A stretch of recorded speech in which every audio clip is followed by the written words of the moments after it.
Good morning. Good morning. Hey, I want all of y'all's attention, all right? You got it. All right. So what we're doing today is paralinguistics. Do any of y'all know what that is? She's already told us in class, not Oh, you. no, okay, no. Anybody. Okay, all right. Body language. Partially, yes, we're getting there. Anybody else? There's a lot of factors that go along with this. It's going to be your tone of voice, you remember the video of Friends that she showed us with Joey and Ross and everybody, and how your eye contact, your body language, your facial expression, your tone of voice, how all of this portrays into being alpha in a situation.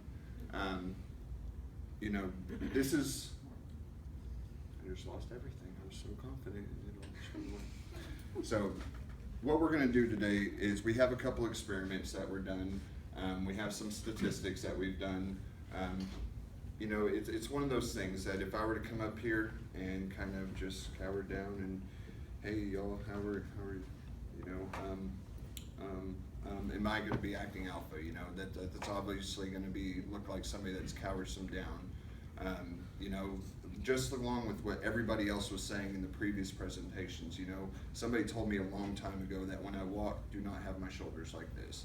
To broaden up my shoulders, to speak with emphasis. I want to grab somebody's attention. I want you to pay attention to me when I'm talking, I've heard quite a few of us are managers in here. I'm also a manager at my work. It didn't take me very long to get into that position, and that's because I take control of these situations with the way I talk to people and the way I present myself with people. Being the per se tall, white, larger male that we've been talking about, I don't want to create that persona for me that I'm not that alpha. I'm going to own that position. And I've seen it plenty of times before where there's people that are, just because you're that big guy, just because you have that deep voice does not absolutely mean that you're going to be that alpha male. There is all these factors that we've talked about today that are going to go along with holding that persona and being able to do that. And it doesn't just have to be the tall white male. I have a boss that is probably about this tall. She is a little itty bitty thing, but when she talks to me, I listen. She is a freaking firecracker. She talks like she is this tall. She talks with authority. She knows exactly what she's talking about, and she can put me twice her size in check, and I will listen to her because she knows what the hell she's doing and she scares me. So that's really what the basis of paralinguistics is. That's just kind of a basic overview. We're gonna go down the line of all of us and start talking. Other button, going, no, wait, the little arrow, the one on the left, well? Okay, so I'm gonna go over here Okay, and sounds control good. the PowerPoint, and y'all will see me in a minute. Oh, somebody unplugged the little controller. That's fine. I got it, we're good. But some people need the control of power, does it make them special? Look, now they can control their power. Okay. Ooh, clicker. So in basis, paralinguistics is the study of vocal and sometimes non-vocal signals before the basic verbal message or speech is known as vocals. So that's pretty much what everybody has kind of touched base on what ours is about. It's how I'm gonna look at you before the words ever come out of my mouth.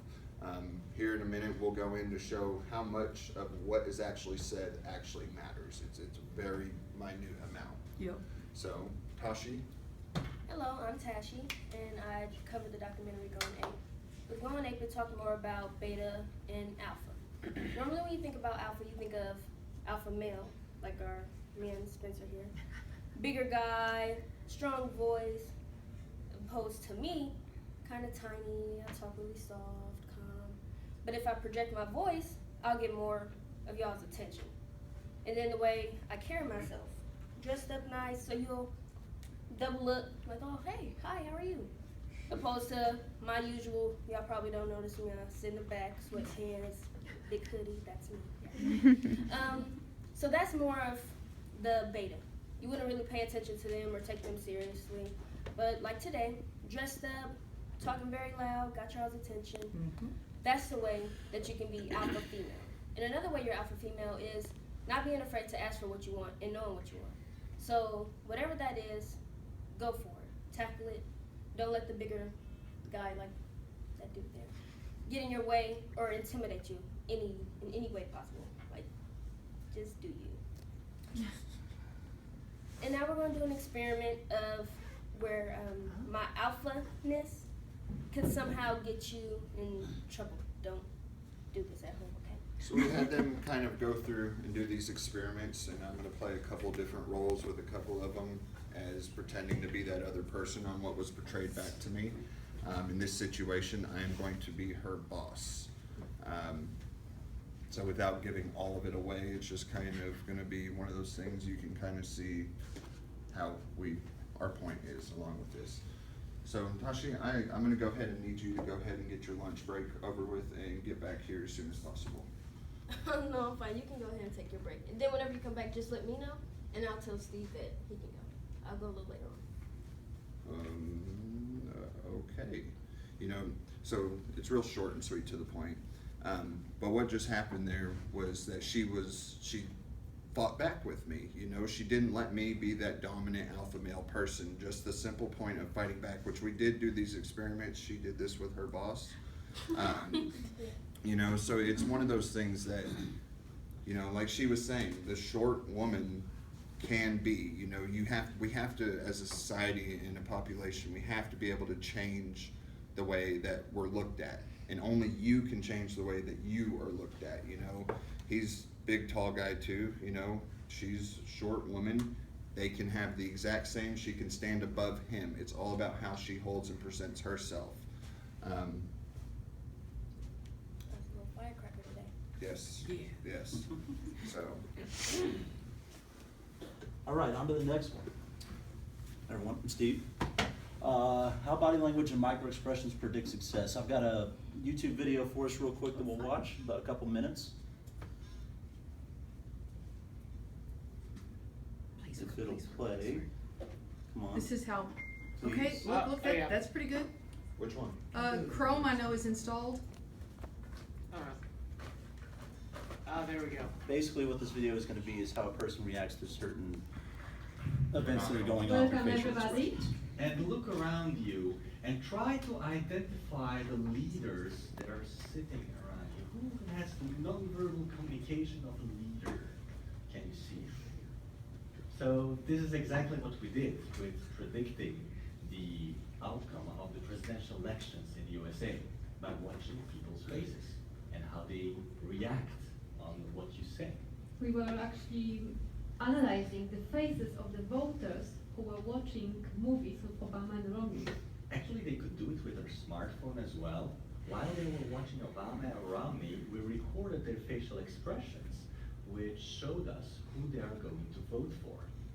And this is an example. Here you see Ben looking at Obama and Romney at the video, and you can see on his face who he's going to vote for. He's not But he voting for doesn't Obama. just chin, it's not good. Then he raises one of his lip corners. It's a sign of contempt, superiority.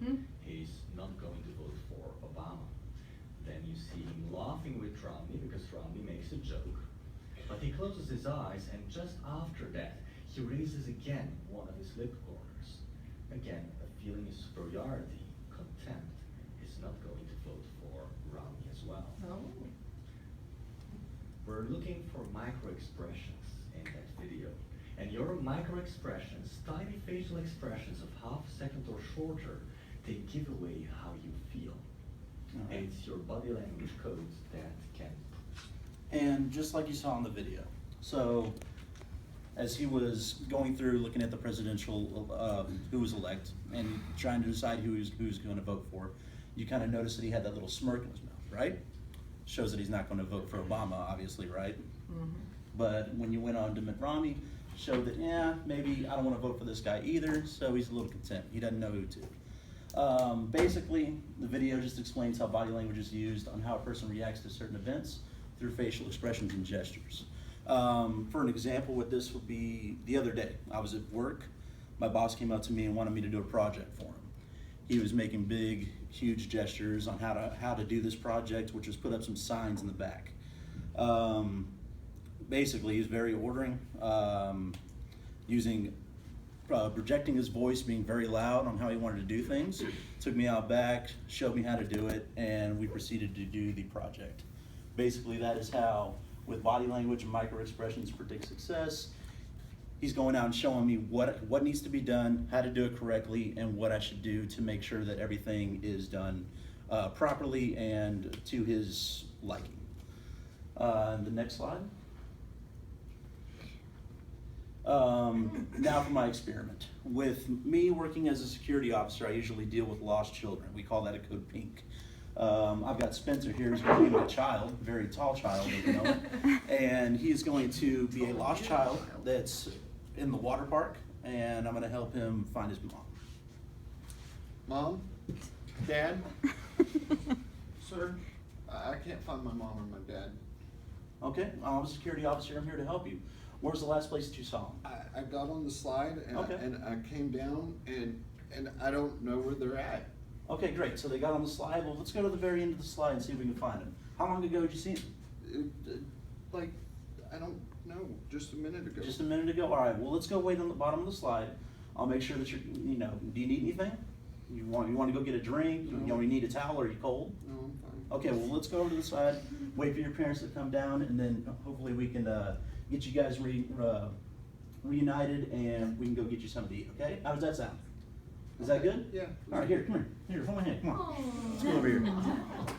All right? No, And that's yeah. basically how it's done. And someone said, Spencer, where have So you been?" there's different ways that you can deal with different people. Obviously, he doesn't want to play that huge dominant alpha male with per se bearded child. You know, there is those points and times where that playing that aspect has to be toned down just a little bit. So with that being said, Dylan, he's got some information for us. Go ahead. Good morning, everybody. My name's Dylan, and I'm going to be going over pair statistics. Okay. Slide, next, please. As you can see, 93% of our nonverbal communication is done through our tone and body language, while only our words make up for 7%. And out of that 93%, 38% is wrapped up in our tone, which means it could be a very deciding factor if you're going to get a promotion at work, get the girl or guy, depending on your gender, or just getting respect, brownie points from your parents. Both tone and pitch have the power to alter one's message entirely. Like, let's say you say, "I want a cookie." It comes across as wimpy and forgettable, and it's like, "I want a cookie." That's commanding and confident. And there's a scenario in the video I watched called Hooking Up that explains this beautifully. A couple goes in for a couples massage, and about a couple minutes into it, the masseuse begins to hit on the alpha's mate. At first, he's like, "Hey, you know, you talk quite a lot." And, you know, the masseuse kind of jokingly says, "I'm just making conversation." And it continues.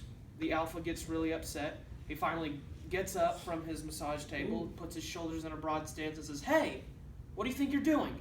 And the masseuse eventually backs off, heeding the alpha's threat. Sorry, stumbled over my words there. And so, you know, at first, you know, the masseuse just thought it was a joke, and then he's like, okay. You know, he steps away from his mate. But also, you want to know where to use that tone, which is important, which that was an appropriate situation.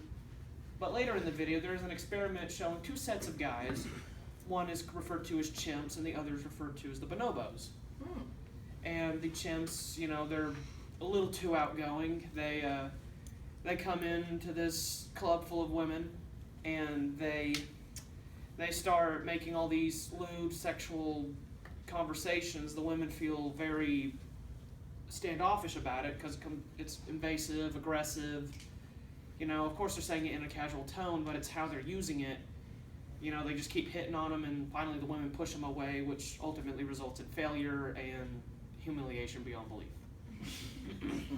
So later they send in the bonobos, which they walk up to the girls like, you know, you and I would, just casual conversation. You know, it progresses into, you know, them getting their number, possibly a second date. And it just shows that you're better off playing it safe than you are just jumping straight to the point sometimes. So, tone is extremely important. It could help you get a promotion, get the girl or guy, like I mentioned earlier. And, sorry. You're fine. So use it wisely, and thanks. Good. Oh, wait. Yeah, Oh, okay, that was good, the good, good. No, that was the that's thing cool, I that's wanted cool. to use All right. earlier. No, that's fine. Good deal. All right. Thank you, buddy. All right, so pretty much like I was talking about earlier, 7% is only the amount, that's the words that come out of our mouth. Everything else, which is what, 93%, is on how I look, how I hold myself, how everything goes. So, if I was to walk up to somebody, in theory, I could be like, y'all get what I'm doing there, You know exactly what I'm doing. Not a word had to come out of my mouth, So, paralinguistics and how you hold yourself and how you look at people and how everything is played out is just another aspect of being the alpha or the beta. And that is our presentation. We are the Suicide Squad, not like the movie, but the literal sense. Think about that. You'll get it in a minute. Okay, very good.